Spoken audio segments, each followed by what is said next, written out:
is the Los Angeles County Emergency Broadcast System. This is not a test.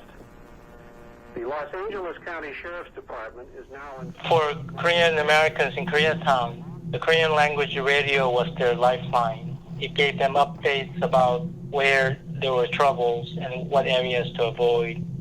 And shop owners would call in live and talk about their shops being attacked and shops being burned down. And the young people in Koreatown, they got organized and they started dispatching volunteers to shops that needed help protecting them.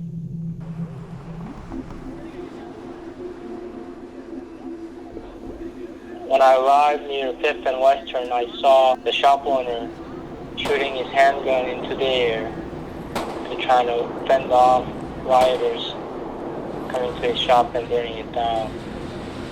And at the same time, I also ran into a bunch of civilian clothes people, all with different types of firearms, showing up just to protect the supermarket at the corner of 5th and Western. I saw two young men with their handguns crouching behind a forklift set up as a barricade at the entrance to the driveway. I focused on them and got this moment when them two were looking towards Western Avenue for would-be rioters that might approach towards the supermarket. When I found out that the volunteers were staying overnight at 5th and Western to protect the supermarket from rioters, I decided to stay with them. And in the middle of the night, there was a barrage of gunfire. It sounded like it came from a place not too far. A moment after, a van pulled up saying that they just drove through 3rd Street and Hobart and got shot at. So I rushed over to 3rd and Hobart and found that there was a vehicle stranded in the middle of the intersection, just bullet-ridden all over. And 4 young kids were pulled out of the vehicle, resting against the pizza shop nearby.